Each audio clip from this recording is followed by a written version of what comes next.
I want to present a traditional question, if you could kindly share with us your thought. Traditional question, which is, of course, France.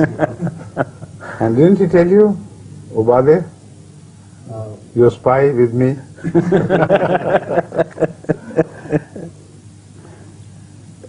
Like always, this tour was also very busy, mashallah. And my tours have in fact two important tasks which I perform during my tours. One, to meet the Ahmadi families, old and young, all alike, children. Particularly children are very important to me, because once they come into direct touch with me, then the relationship develops continuously, forever. And these are the memories which they cherish, and they have their photos with me, then they keep the photos very specially to tell others, this is the picture with so-and-so. And moreover, it gives me an opportunity to watch the way the families are being brought up. Some children who grow up to the teenage, they begin to show their signs, what sort of people they are, what they are interested in, what they will become. Their haircut, their style, their bearing, their clothes, and their demeanor in general, the way they behave. So that is a very important window into every family which I have. So I go through that, and then I realize what they need. Sometimes some children I speak directly, tell them, look here, this is not what I expected of you. You should behave differently, you should dress up differently. And the wonderful thing is that it always has effect, mashallah. I've never seen a child refuse. So that shows that already the younger generation in Ahmadiyyah is growing with a deep sense of love and obedience to the central authority.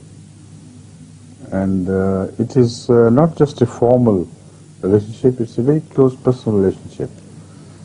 So in my previous customary traditional discussions, I think I forgot to mention this very important aspect. I thought now is the time I should highlight it. So translate it and then I'll take over. One amazing thing which I have always noticed during these mulaqat programs with families, that many a time parents bring their child complaining against him that he doesn't listen to this or that of our orders, he doesn't behave properly, and so on and so forth, and you please tell him to behave or do this and do that. Now, that is one thing which I don't like saying in the front of child, like in so many words and with criticism. Children feel embarrassed, they don't like it. If the parents are criticizing their own children in front of somebody whom they like, whom they love, whom they respect, so they feel extremely embarrassed. And they shouldn't have said this in so many words. It would be much better if they could write to me a few lines about the child or the girl, that she needs or he needs this and this particular advice. I could take over. But sometimes I've seen this anger, appearing or signs of anger. So I always try to cut the parents short and call the child to me, beckon him up or her up to me and say, don't worry about this, I don't mind. I know you are a good boy, you're a good girl, and this and that. And there's some problems, why don't you tell them that they should also behave properly towards you and so on. That sort of thing. And then the child is so encouraged.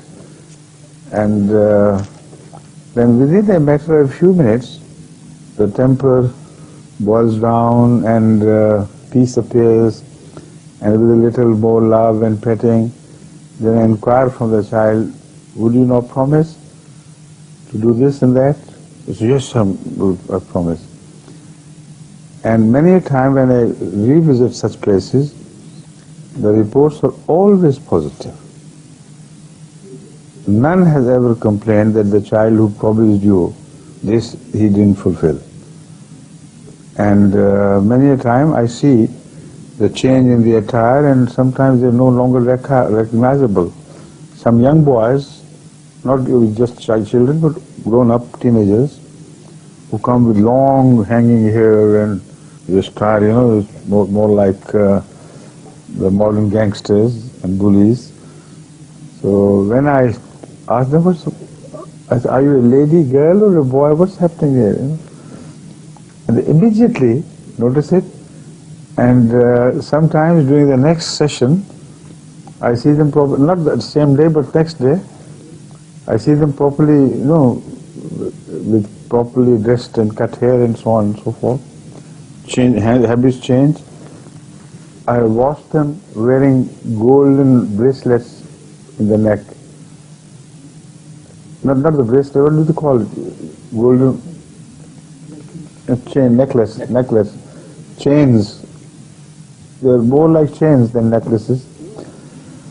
And when I tell them, look here, you are a boy and you shouldn't wear gold because Rasulullah didn't like it, I've seen boys, snatch it away and say, I don't care. So that shows the potential of reform in Ahmadiyyah is going really very high. There is no such institution other than Ahmadiyyah anywhere in the world where children are brought to meet somebody and they immediately accept the influence and return reformed. So this is happening only in the world of Ahmadiyyah. So this is why the family mulakas are highly important today. After this translated, And many interesting things happen. Sometimes children, the moment they see me, they jump out of the mother's laps, and come to me and don't leave me. It's difficult to snatch them away afterwards. And sometimes they're scared and they shriek and they turn back. And when inquired why, they said he has jumped out of television. The fear is not of me because the parents tell me whenever you appear on television, they rush to it, sometimes they kiss you and sometimes they ask things from you and they love you watching you on television. So they are scared. I've seen it myself when they were inquired, why are you so scared? He has come out of the television, he jumped out of the screen, So they think that is the real person who is on screen and this is unreal, has come out. So very interesting things happen. And again, they want to tell me what they have learned of Islam. And the parents also are proud when the children give their performance. La ilaha illallah, Muhammad Rasulullah, some verses.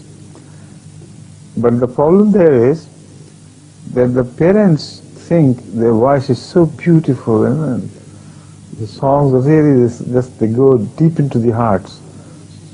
While sometimes it's quite some effort at my part to hear them out throughout. Because parents' ears are differently tuned to their children's voices. And we hear with normal ears. Sometimes punishment to hear a child croak, practically croak. And they say, look at him, what a beautiful child, So I enjoy that, watching them with such pride. But my ears also, are a little bit punished for that. But this goes. And when they discuss, children sometimes ask their own respective questions. They want to ask directly from me. And then I inquire about their school and habits and things. And one thing I've also noticed with deep satisfaction that mostly the standard of Ahmadi boys and girls in Europe in education is exceptionally high. And the main reason is that they are not addicted to the wrong television, they are not addicted to bad habits, and their life is mostly family life. They're not like other children who want to run away and return home tired, and the family relationship is only like that of a hotel manager and a guest. But here, most cases, the Ahmadi family system is so intact and the whole family relationship is so warm that this improves the quality of religion, the qualities of attachment to Islam, the qualities of attachment to Ahmadiyya. And when they discuss their problems, sometimes during the children when they speak to me, I notice some defect in their speech, some signs of illness in their color, in their style, which the parents had not noticed before. So because I am a homeopath, and we go mostly by sign language, by symptoms as we call it. So many a time I notice something about a child and the parents didn't know it. No, he's not ill, he's not suffering from anything like this. I said, all right, I think he does. And after a month or so they returned to me and said, yes, you're right. But to be on the safe side, we took the child to the hospital and they discovered, yes, there's something wrong with the heart. And the heart symptoms are visible, asthma symptoms are visible homeopathically. I mean, it's not difficult at all to judge. And some children were retarded, and the parents didn't know that.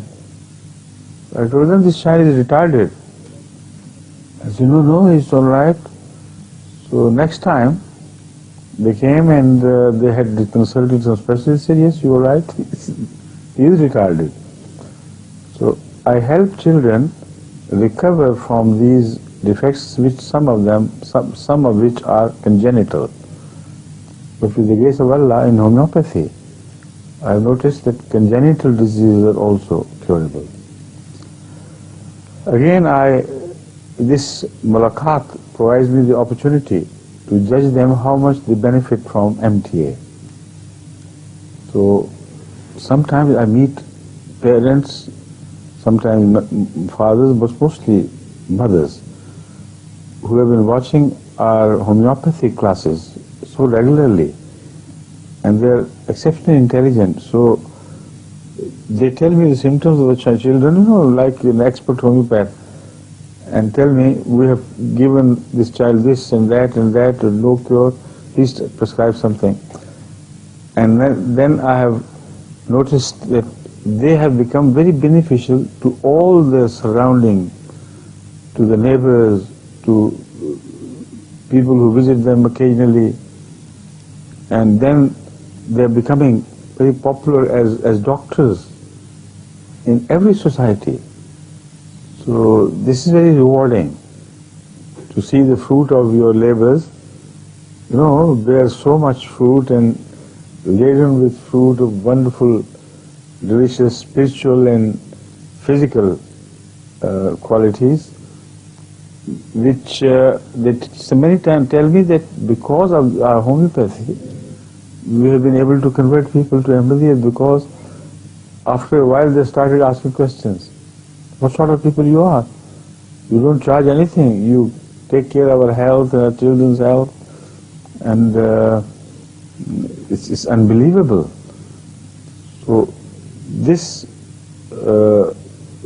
direct observation of what we are doing and what the effect of our efforts are, I'm really naturally very deeply satisfied and encouraged. Similarly, I see the effect of the Quran class when parents, sometimes grown-up children, they tell us that now we are learning the Quran and we are learning this and the languages. But the most popular of all the classes which I have noticed is the Urdu class and the children's class. Children's class is popular because it is more useful in general terms, because there we display the programs instructing them on Rasul's life and childhood and Sahaba Kiram and the wars in Spain and what happened during the 800 years rule of Spanish Muslims and how it got converted. This is just a sample of what I tell them, but we speak of various things, the history of this and that country and so on and so forth. Islam in the first phase, then Hazrat Ibrahim alayhi salam, Khana Kaaba, Ramadan, Roza, things and this and that. And well-prepared speeches by children, both boys and girls, are delivered on Sahaba of both ages, Awwaleen and Akhareen.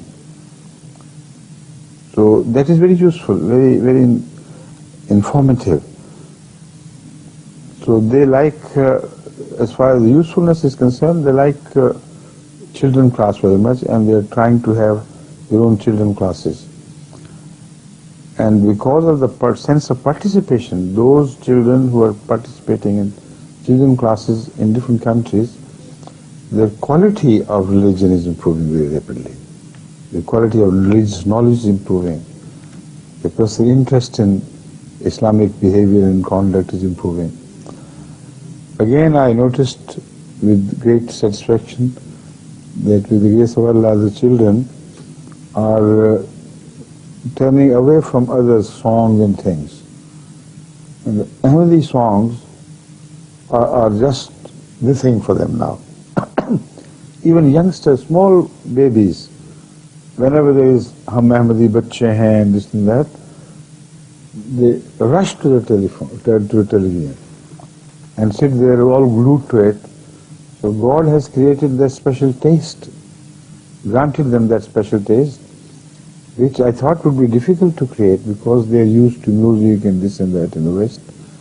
Suddenly to turn to pious things, pious songs without the help of music is amazing.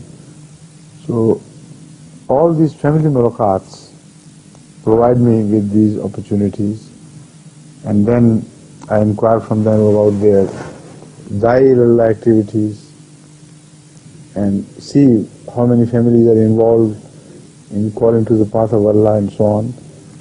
So this time I had only 2 days in France, and one day was entirely devoted to public activities, jalsa and things.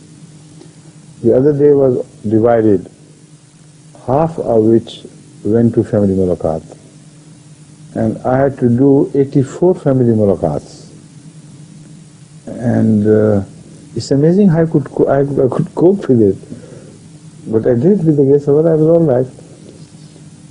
And then in the family mulaqat also is included the mulaqat of non-Ahmadis, men and women and sometimes with families, those whom Ahmadis have invited to come and attend the jalsa. So during those mulaqats I see them from close quarters, you know.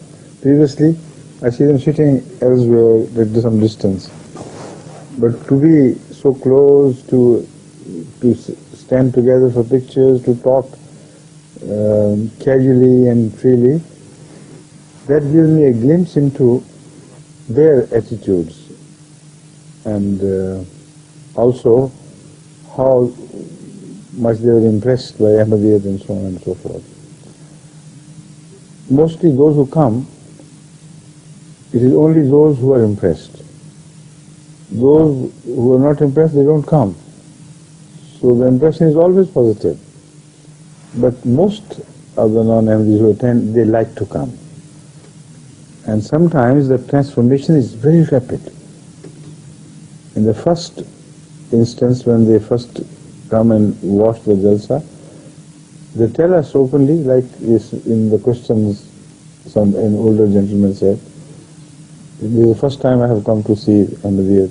Not only one, many said. We didn't know anything about it before. And yet, within 2 days, the transformation is amazing. Among them are those who insist, no, we must see now, must meet him. And there, people from all nationalities are represented. Not all, but many, most I should say, belonging to a country. Like when I go to Germany, nationalities of 12, 15 or more nations are included in these mulaqats and things. In France, also people from Al-Maghrib, from Syria, from other countries, Arab countries, and from African countries, from French colonies, from Europe itself. It's a very large variety of people who, and even from as far as Peru, America and so on, and Vietnam, people from all places, all walks of life, they come, and that is not only an interesting program as far as the influence of Ahmadiyyat is concerned. We could see them growing everywhere. But also it's very instructive for me, because I know about the countries from the mouths of those people who belong there. I see them with their eyes, and I meet them and judge what sort of character is produced there in those countries. And I inquire from them about their views, thoughts, other religions in their countries. The result is that I am much better prepared with the plan for preaching Islam to those countries. And I know the windows are open, that they are the people who like this, who like that thing, this is the right approach and that is the wrong approach, and so on and so forth. So these mulaqats were really very instructive.